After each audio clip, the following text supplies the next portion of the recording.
So, some of you may know me as Jace, others may know me as Ptolemy of the Library of Alexandria project.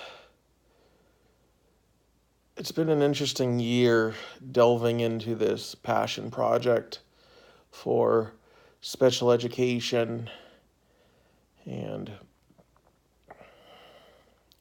mental health and marketing in a way that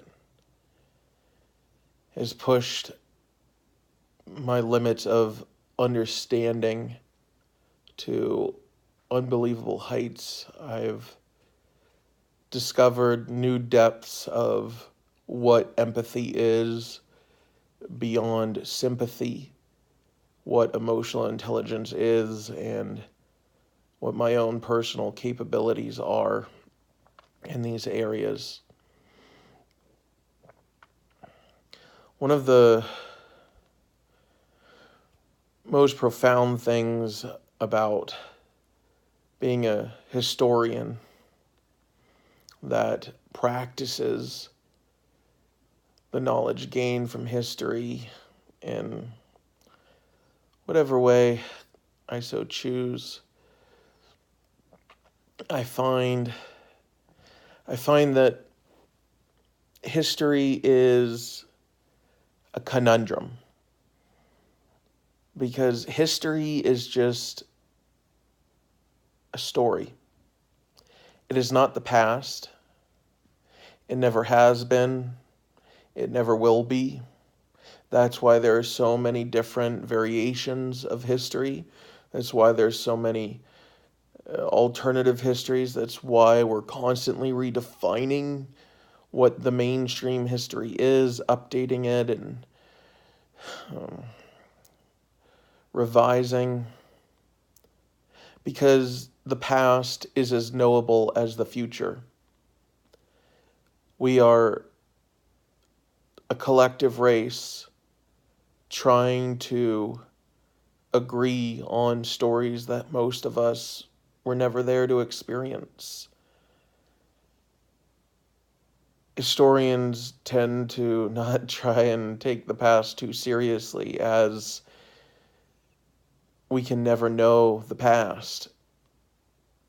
But I think most people don't. Most people think their version of history is the past. But this is delusional as somebody with a vision of the future who thinks their vision of the future is the future. This doesn't lead to good things. Accepting that your version of the future is not the future is the difference between being Martin Luther King Jr. and the alternative, Hitler. And yet, when it comes to history, we tend to think that the collective rules, that might makes right, that collective democracy defines the past, when this is not true.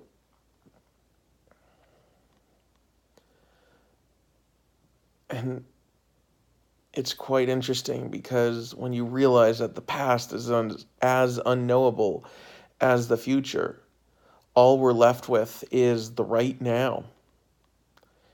And right now, we live in a world consumed by confusion, fear, anxiety. But we've come so far. 200 years ago, it was crazy to think of a concept such as free education for the masses. Education for more than royalty was less than 100 years old at that point. Higher education became schoolhouses, became K through 12, became community college, became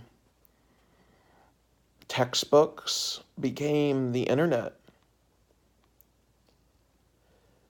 It's quite interesting how, despite all of our conflict, despite all of our differences, humanity has united on one thing more than anything in all of history, from the beginning of the United States, from the beginning of Western civilization to the beginning of the very earliest myths of the Sumerians. The thing that humanity finally decided to unite on is the importance of education. No greater human experiment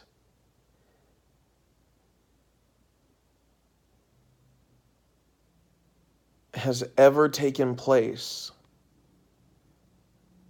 that even remotely compares to what education has become for humanity.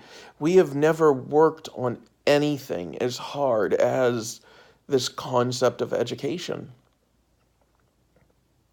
Despite all the wars, despite all the turnovers of power, of kings, of magistrates, of rulers, of presidents, of dictators, of czars, it all comes down to education. The entire reason we civilize is for education.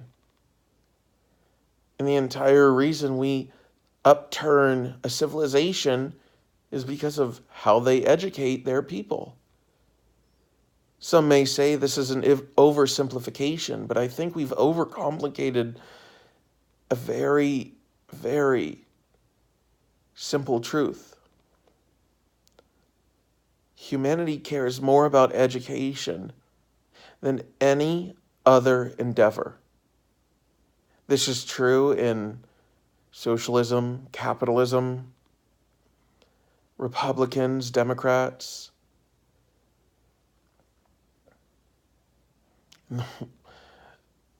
Criminals, the elite, everyone cares about education. This is something that seems to have slipped our minds when we consider what is going on now.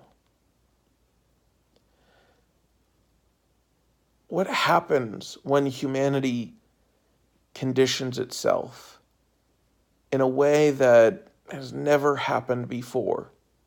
We often argue about nature versus nurture, but it's more of a chicken and an egg problem. Trying to decide which one is more important is as futile as arguing whether or not the chicken or the egg is more important to the farmer. In the short term, the chicken may seem more important. In the long term, the egg may seem more important. But a harmony between the two breeds sustainability. And yet, over time, it evolves. And that chicken and egg can become chickens and eggs and can breed excess. What happens when humanity practices some things collectively? So both the good, the bad, the rich, the poor, everyone wants and practices education, not just for one generation, but for dozens, and get so good at it that we start to produce excess. And I'm not talking about the excess of all the videos of education lectures. I'm talking about the excess that results in an evolution of how things work. The chicken becomes less important once there are chickens. One chicken is an anomaly in a chicken farm. And whether or not that anomaly may produce less eggs or more eggs can be seen as good or bad. But even the bad can pivot into the good if that one egg is bigger than all the others, which in some cases may not be enough. But what about that scenario where the chicken lays a golden egg? While this is not literally possible, every once in a while, there is something that can happen that is so rare that we may not even recognize that it was possible until it happened. Because even the chicken laying the gold egg, that's impossible until it happens. And the impossible happens all the time, but we rarely stop to account for these things. The same way humanity rarely stops to account for when the next horrible, horrible thing is going to happen. We don't sit around thinking about the probabilities of unthinkable things. We think of mass shootings at schools, but we don't think about mass shootings in places that they don't happen, even though they could. We don't think about hurricanes on the Pacific coast, even though they could. We don't think about a cataclysm, even though it could happen. And this is something we've come to accept with negative results. And we tend to see negative results more often than ever. But what happens with the positive unthinkables? The unthinkable good, the unimaginable good, the unpredictable good, those happen all the time. The couple that can't have a child and does. The team that was not supposed to win and does. We make movies about these things. We tell stories. But what if one of these things has happened and we've turned something unbelievably good into one of the things that we fear most, especially on the topic of education? It seems that in the rise of interest in mental illness since the 90s, with the pharmaceutical race of treating mental illnesses,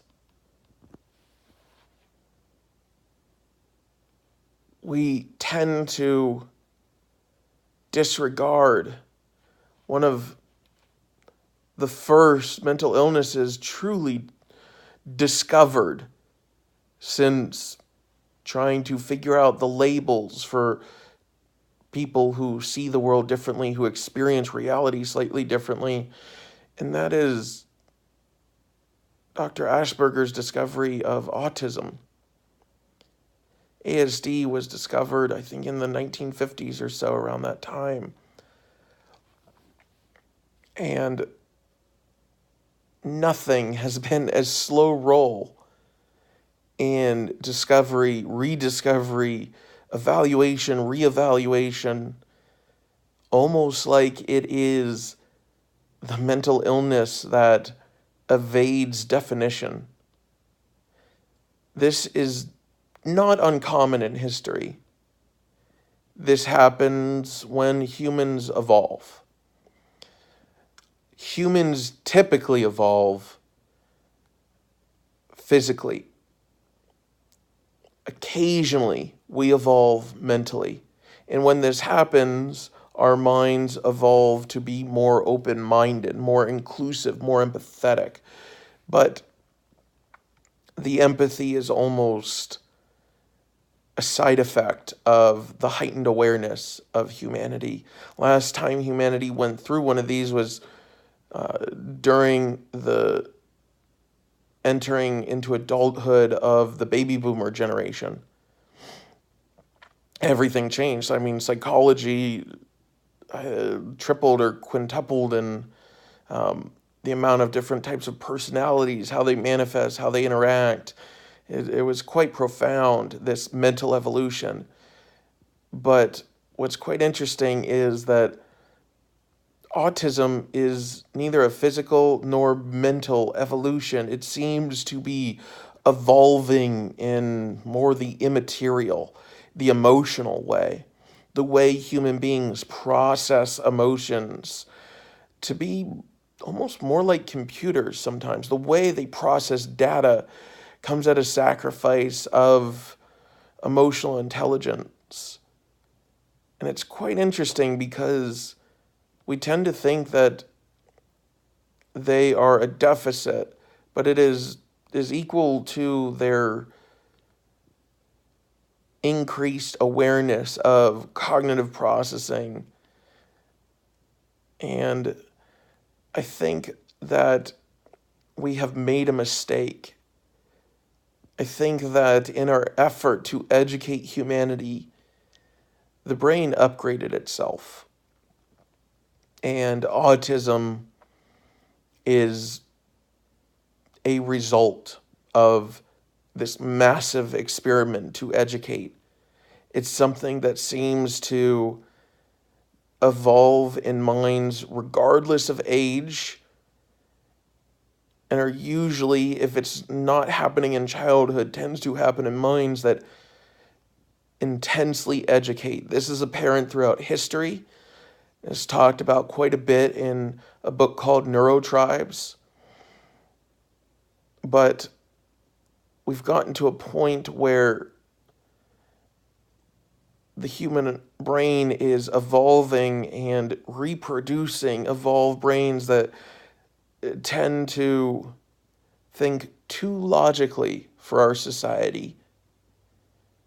And nothing is more honest than logic. So instead of turning these human beings into a role model, leaders, social leaders, we've, as humans tend to do, we've turned them into the enemy. We've villainized them. We've tried to put them under a label that keeps breaking when applied to it, given enough time. It seems like every generation breaks every single paradigm of autism that was laid on it before. And if this is an evolution, I don't know what is. We have several different types of autism that are not labeled yet. We have yet to categorize it and understand it in a way that isn't along the lines of how do we treat it, how do we cure it, how do we eradicate it from the earth, how do we eradicate autism from the earth? Well, we would have to stop educating humans, I think. And while most people would use this as an excuse to dismiss it because we can't know, then I would say that we have forgotten that nothing is ever one thing. And while I wouldn't say that education results in autism, it has been our collective focus as a human race for hundreds of years. So even if we're not thinking about it, we're thinking about it. And that kind of intense focus makes things happen in ways that we tend not to quantify because it's outside of our scope of reality, our narrow-minded, our generation type thinking, our lifespan. We don't think multiple generations pass and how things are alike and different. But we have gotten more intensely focused on education than ever before. And experience is how we internalize things. And it's quite interesting. We've built a society in this world, in many different nations, a human society that craves safety, that craves security, for fear of fearing things. But overcoming fear, true fearlessness, comes from overcoming trials, overcoming hardships. And when this happens, we tend to get perspective. We tend to think more logically. We tend to have a more educated mind after experiencing intense trial and overcoming fear. That doesn't mean not experiencing fear. It means experiencing fear, but not letting it penetrate our mind and thought process. It means moving through fear, not internalizing it. And yet, we have a society that many people have never done anything but avoid fear, let alone overcome and master fear. They may survive fear, but they are consumed with the avoidance of fear. And this is not everyone, but we can all relate to this on some level if we're truly being honest with ourselves. And the question is not how do we solve our fears, but how do we learn to overcome them? What if the answer to all of our fears about education are not the opposite of, I think I got that wrong. What if all of our fears about education are actually the solutions? What if the solutions we are proposing are narrow-minded, egotistical, closed-minded, and the opposite of what we need to do? What if our wants and needs as a collective human race need to be aligned? What if we need to align what we want to what we need? What if what we need is actually what we fear? Because what is the point of fear? To overcome it and to embrace the opportunity at hand, to embrace the learning experience, to do things not because they are easy, but because they are hard. And what if the answer to a more civil, logical, empathetic society is learning to think like autists? Most people still equate autism to retardation. I mean, 50 years ago, many people with autism were socially labeled as retarded. Even to this day, we still have our own version of this label with the difference between high functioning and low functioning. But we don't think of anyone who can't swim like Michael Phelps as a bad swimmer. We don't say that if you can't swim like Michael Phelps, don't swim at all. Don't even learn to swim. In fact, we don't practice this at all. We practice quite the opposite. We practice, if you're going to swim, try and make sure that there's a lifeguard there.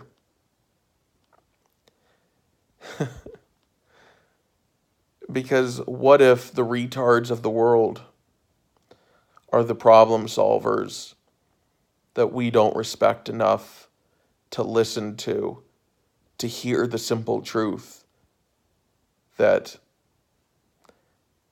is not complicated, and we resist because it's not complicated. This is so human. Context is the key to empathy. It is the key to understanding. It is the key to knowing of what's next. It is the key to understanding the path before us all. And yet, we resist it.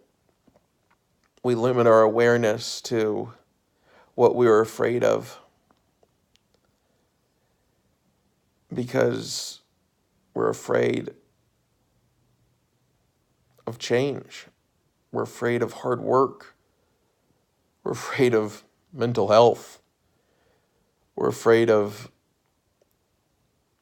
doing things that seem impossible, which is exactly why we need to.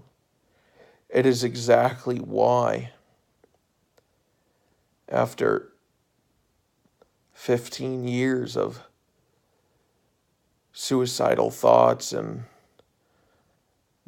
daily anxiety, regular depression, rapid mood cycles, learning to think and process my anxiety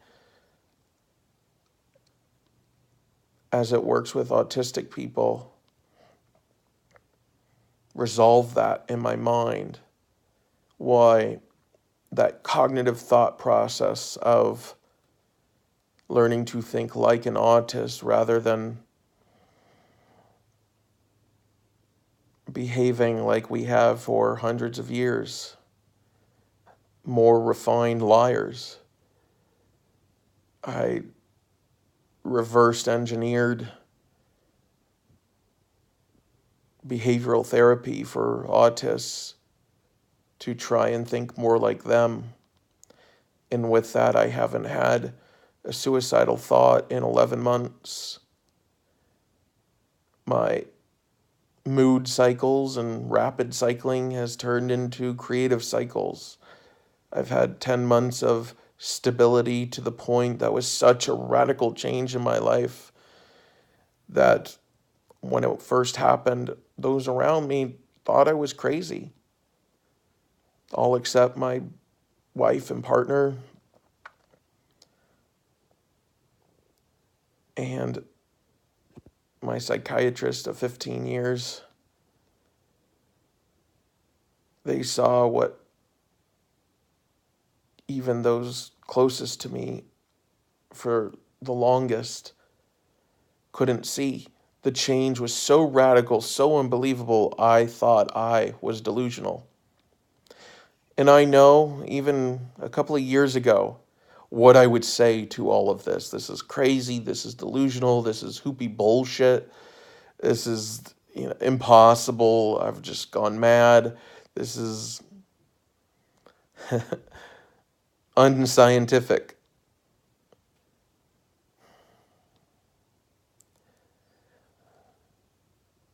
But with every scientific evolution, we come to terms as a human collective that what was once scientific is no longer what is. And the unscientific theory becomes scientific theory. So I propose a theory that I have been spending the past 10 months collecting evidence to prove a hypothesis that autism is the natural evolution of the human mind induced to generations of education, resulting in logical comprehension like never seen in human history, in evolution, in human ethics, human emotional processing, and comprehension of such. A new way to address fear, a new way to overcome fear, and that it has been sorely mislabeled as something to fear. I dispute the assumption that autism is a mental illness for fear that we are labeling the evolution of the human mind of hundreds of years of collective effort to educate us as the enemy. And I think the human desire to be scientific, logical, and educated requires us to do the due diligence to check this hypothesis. Because what if we're wrong? What if we label the next step for humanity as the thing that we need to solve and get rid of and purge? What does that mean for us? What are we sacrificing if we kill what's next?